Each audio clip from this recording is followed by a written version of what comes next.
ये ओनेक्सिस ऑटोमेशन में आपका स्वागत है। ये हमारे पास हेरन कैसन का ब्रिक्स ट्रांसमीटर है, ठीक है। इस ब्रिक्स ट्रांसमीटर में ये डिस्प्ले है और ये हमारा सेंसर यूनिट है। ये इसमें ये दो पोर्शन है, ये सेंसर का काम करते हैं। एक ट्रांसमीटर होता है, एक रिसीवर होता है और ये फ्लैंज है। इस फ्लैंज के थ्रू आप टैंक में माउंट करते हैं, ठीक। और अब इसमें जो डिस्प्ले यूनिट है, इसमें जो बटन्स है वो मैं आपको समझा देता हूँ। सबसे पहला बटन है रन का। ये रन का जो बटन होता है ये हमारे सेंसर को ऑन मतलब कि चलाने के लिए है, इसका मेजरमेंट स्टार्ट करने के लिए। इसको प्रेस करने पे सेंसर का मेजरमेंट चालू होता है, ठीक है। और उसके बाद है क्लियर बटन।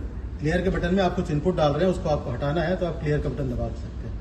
और एंटर का बटन आपको तब प्रेस करना है जब आप उसमें कुछ भी आपने कोई इनपुट डाला है, करंट का या ब्रिक्स का इनपुट डालने के बाद उसको हम एंटर दबाएंगे तो ये इसके मेमोरी में स्टोर हो जाता है।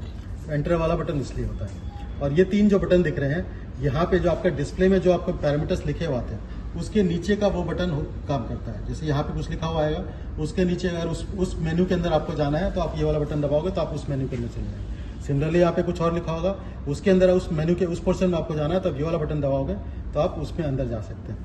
सिमिलरली यहाँ पे कुछ लिखा होगा, उसके अंदर जाना है तो आप ये बटन दबाएंगे। फिर इसमें एक कर्सर होता है और एक आपका स्क्रॉल का होता है। एक से आप मतलब जो उसका जो इनपुट वाला जो पॉइंट होता है उसको आप आगे पीछे कर सकते हैं। ये दूसरे वाले से आप इनपुट के जो पॉइंट है 1 से लेकर 10 तक आपका जो है उसके इंक्रीज डिक्रीज करने के लिए दूसरा वाला यूज करते हैं, ठीक है। तो ये इसका मेन हमारा ये डिस्प्ले इस तरह से काम करता है। और इसके दूसरे तरफ जो है इसके कनेक्शन का पॉइंट जो है वो ये है, ठीक है। ये हमारा क्योंकि 24 वोल्ट डीसी वाला कनेक्शन है, 24 वोल्ट डीसी इनपुट वाला है, तो इसमें पावर सप्लाई का इनपुट का है, ठीक है।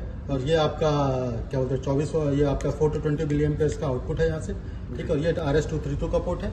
और ये क्लीनिंग का प्रोविजन है तो ये क्लीनिंग का रिले का पोर्ट ये है।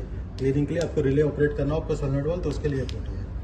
तो ये तीन हमारे कनेक्शन के पॉइंट है। इस कनेक्शन में भी आपका स्मार्ट कनेक्टर लगा होता है, वो आपको दिखाता हूँ। ग्लैंड के अंदर अगर आप खोलोगे तो इसके अंदर यह है क्विक कनेक्शन का ग्लैंड है। ये ग्लैंड खोलोगे तो इसके अंदर आप देखोगे, जूम कर दो इसको, ये अगर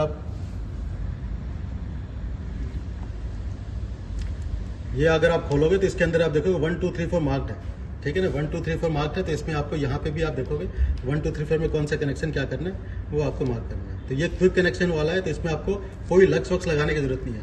वायर को स्ट्रिप करके जस्ट इंसर्ट करके आप उसके बाद फिर केबल ग्लैंड को सारे चारों पॉइंट आपके जो है या दो आपका 420 का प्लस माइनस 420 के दो आउटपुट दे सकता है ये, ठीक है। तो आपको अगर सिंगल आउटपुट यूज करना है तो केवल आप ये I1 और I2 क्या कहते हैं प्लस और माइनस ये वाला पोर्ट यूज़ कर लेंगे, ठीक है ना। मतलब 3 और 4 यूज़ कर लेंगे या फिर 2 और 1 यूज़ कर लेंगे। और उसके बाद आप उसमें वायर इंसर्ट करने के बाद आप डाल करके उसको ग्लैंड को पूरा टाइट करेंगे तो वायर अपने आप पूरा टाइट हो जाता है। फिर उसके बाद आपको और कुछ करने की जरूरत नहीं है।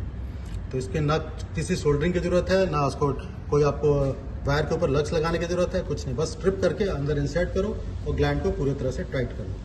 तो इस तरह से आपका कनेक्शन होता है दोनों केस में। पावर की सप्लाई जो है यहाँ पे 24 वोल्ट डीसी की उसमें भी और इसमें भी, ठीक। तो ये हमारा कनेक्शन का तरीका है, ठीक है। अब